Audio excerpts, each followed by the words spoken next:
बात एक निकली थी और जो मैं सोचता हूँ, अगर आप ये सोचते हैं ना कि पॉलिटिकल कंसल्टिंग बहुत आसान चीज़ है, ऐसा नहीं है। आप बेहतरीन कंपनी के बेहतरीन सीए हैं, आप आईआईटी के टॉपर हैं, आप मैथ्स के टॉपर हैं, आप डाटा एनालिटिक्स के टॉपर हैं। अगर कोई बोले कि मेरी डाटा एनालिटिक्स बहुत अच्छी है, मेरी कैलकुलेशंस बहुत अच्छी है, एक्सेल पे ये वो सारी चीज़ें, मैं मैथ्स में बहुत अच्छा हूँ, इसमें हूँ, मैं बोलता हूँ कि आ करके पॉलिटिकल कंसल्टिंग ज्वाइन करिए।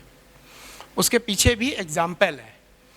अभी जो इलेक्शंस हुए थे, किसी भी पार्टी के पास न पैसे की कमी थी न टैलेंट की कमी थी, और ये लोग जितने पॉलिटिकल पार्टी हैं, पता चले या ना चले, टॉप टैलेंट के नीचे रखते ही नहीं है। आईआईटी वगैरह के नीचे उन लोगों को रखते ही नहीं। बेहतरीन डाटा एनालिटिक्स होती है, मतलब बहुत ज़बरदस्त उनकी कैलकुलेशन, लेकिन फेल हो गए। हज़ारों करोड़ रुपए करने के बाद उनकी डाटा एनालिसिस गलत हो गई। मैं तो पिछले 10 साल से देख रहा हूँ, मेरा तो रिकॉर्ड है सारी, कि जो चीज़ें मैंने बोली बिना मार्केट में गए, बिना सर्वे किए, दिल्ली इलेक्शन में मैंने बोला था बीजेपी को कि 60-65 तो नहीं लेकिन 45 के हेर फेर आएगी, 47 सीट आई, डिबेट पड़ा हुआ है। बिहार इलेक्शन में एंकर ने मुझसे फोर्सफुली पूछा प्रशांत किशोर को कितना मिलेगा, कोई 2-4 बोल रहा था, मैंने बोला एब्सोल्यूट 0। उसने बोला सोच लीजिए, मैंने बोला एब्सोल्यूट 0। उसने बोला फिर से सोच लीजिए, 2-4 तो आ सकती है, मैंने बोला एब्सोल्यूट 0, कोई चांस ही नहीं है। और रिजल्ट वही हुआ, एब्सोल्यूट 0, मेरे चैनल पे पड़ा है। अब इसके पीछे रीज़न क्या रहा, मैंने एब्सोल्यूट 0 क्यों बोला। कई बार होता क्या है ना, एक, अब मैं इंग्लिश में उसको तो नहीं बोलूँगा लेकिन समझने के लिए, जैसे प्रभु बोलते हैं ना, संपूर्ण जगत माया है, सत्य कुछ और है, दिखाई कुछ और देता है। तो पॉलिटिकल कंसल्टिंग में या पॉलिटिक्स में भी आपको लगेगा कुछ और, अरे ये पार्टी जीत रही है, लेकिन अंदर अंदर इनफैक्ट डायनामिक्स कुछ और होता है। जैसे देखने से कोई आदमी बहुत सुंदर लग सकता है, हेल्दी लग सकता है, लेकिन जब एक्सरे ईसीजी कराया जाता है तो पता चला 99% ब्लॉकेज आ गई। तो ये पॉलिटिक्स बड़ा मायावी चीज़ है, इसकी एनालिसिस करना ना, कौन जीतेगा कौन हारेगा, सबसे टफेस्ट काम है। और बड़े बड़े लोग फेल होते रहे हैं। टीवी मीडिया पे डिबेट देख लीजिए, पिछले 10 साल से धुरंधर लोग एनालिसिस कर रहे हैं, रणनीति बना रहे हैं, लेकिन सक्सेस नहीं मिल पा रही है। तो इतना आसान काम नहीं है। नेक्स्ट चलिए जरा। अब ये बड़े कमाल की चीज़ है, ये एक प्रमाण देखिए। आईआईटी पास करने के बाद एवरेज प्लेसमेंट 2.5 लाख रुपए, उसकी भी रिपोर्ट है, देख लीजिए। आईआईएम जो टॉप इंस्टीट्यूट है, पास करने के बाद एवरेज प्लेसमेंट 30-35 लाख, 3-3.5 लाख रुपए महीने। एमआईटी यूएसए का लगभग 1-1.25 करोड़, यानी 8 से 10 लाख रुपए महीने।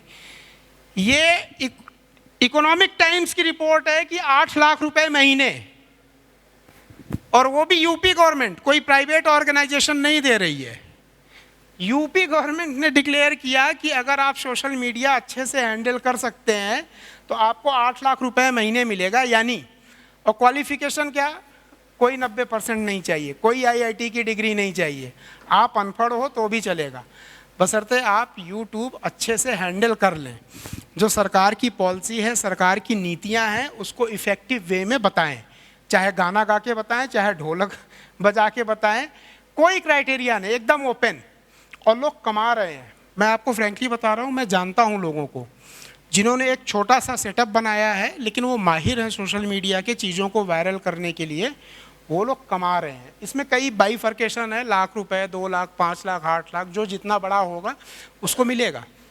तो 8 लाख रुपए वाली नौकरी लीजिए ना, जहाँ पे आपको डिग्री नहीं, 25 साल तक पढ़ना है, चलिए नौकरी मत लीजिए। मैं नहीं बोल रहा हूँ कि आप इंजीनियरिंग बीटेक मत करिए, लेकिन ये भी एक ऑप्शन है, इसके बारे में सोच के तो रखिए। अगर आप इंजीनियर हैं और वेबसाइट वगैरह बहुत अच्छी बना लेते हैं तो ये काम आपके लिए बाएं हाथ का है, आपके जॉब से कहीं ज़्यादा इनकम इसमें हो सकती है, और अदर जो बेनिफिट हैं, तो इसके बारे में आज जान के रखिए। कभी मौका मिले आपको तो उसको सोच करके एग्जीक्यूट करिए। और ये सारी रिपोर्ट दूसरे की है, टॉप लीडिंग न्यूज़पेपर्स की है, मेरी नहीं है। एमआईटी जो सबसे बढ़िया इंस्टीट्यूट है इंजीनियरिंग का दुनिया भर में, उसके पैकेज से ज़्यादा package political consultant, full political consultant नहीं, पॉलिटिकल कंसल्टिंग के एक पार्ट को हैंडल करने वाला। पॉलिटिकल कंसल्टिंग का अगर पाई चार्ट बनाए हैं, तो अगर आप ये बोलो कि आप 100% हर चीज़ अकेले हैंडल कर लेते हो, तो उसमें 50 तरीके की जॉब आती है, जिसमें एक छोटा सा होता है सोशल मीडिया को हैंडल करना। उसके लिए 8 लाख रुपए का है। नेक्स्ट चलिए, नेक्स्ट चलिए। अब कैरियर के स्कोप कितने हो सकते हैं? आप चाहे स्टूडेंट हो, यूथ हो, बिजनेसमैन हो, प्रोफेशनल हो, कभी भी अगर आपका माइंड टर्न अप होता है तो एक तो होता है डायरेक्ट, दूसरा होता है लेटरल।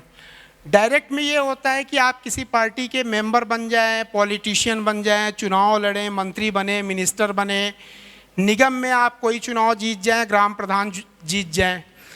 लेकिन जितना डायरेक्ट में अपॉर्चुनिटी होती है लोगों को पता नहीं है, लेटरल जो होती है पॉलिटिक्स से रिलेटेड, उतने ही तरीके की जॉब अपॉर्चुनिटी वहाँ पे भी होती है।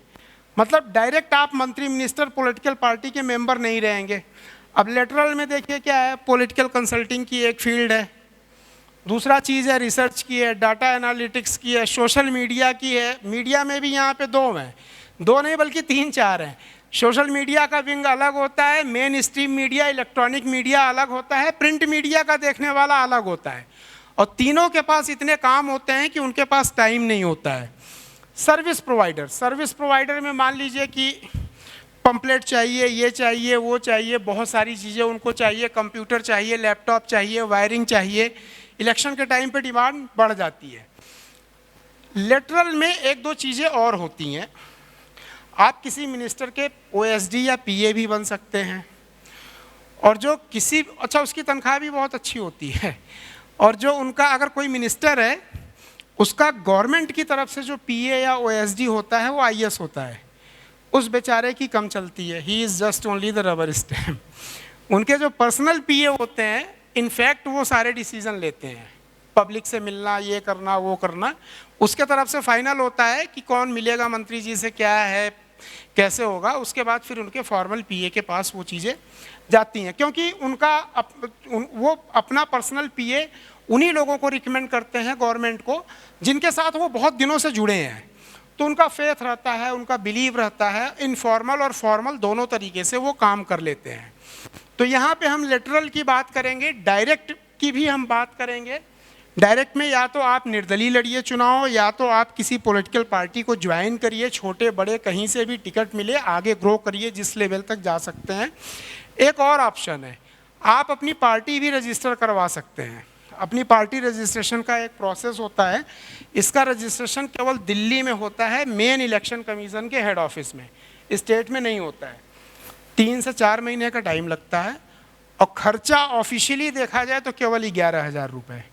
2-3 हज़ार रुपये और आपके लगते हैं, पेपर ओपर, स्टाम्प पेपर वगैरह, 20,000 मान लीजिए, इससे ज़्यादा खर्चा नहीं है।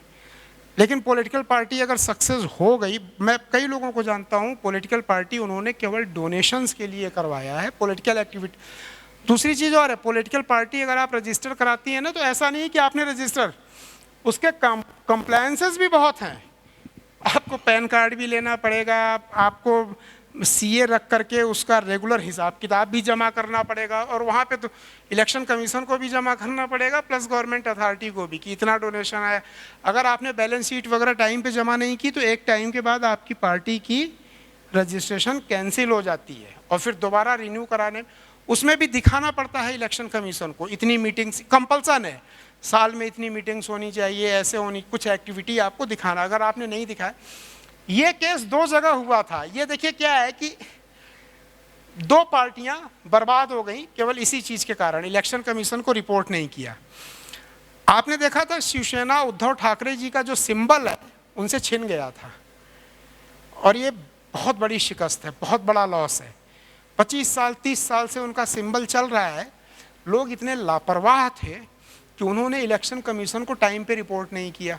और उसके पीछे रीज़न क्या था आपको पता है? उसके पीछे रीज़न ये था, डिक्लेयर ये कर दिया गया कि उद्धव ठाकरे जी पार्टी के लीडर हैं। As per election commission declaration ये होना चाहिए कि कार्यकारिणी जो समिति है वो बैठेगी, वो अपना नेता, कई बार आप देखते हैं ना कांग्रेस के कार्यकारिणी और नए नेता चुने गए। अभी जेडीयू ने किया था बिहार में, जो अपने नीतीश कुमार हैं, 1 साल पहले, हाँ जी ये नए नेता चुने गए, और उसको पूरा प्रॉपर स्टैंप लगा करके इलेक्शन कमीशन को देना पड़ता है।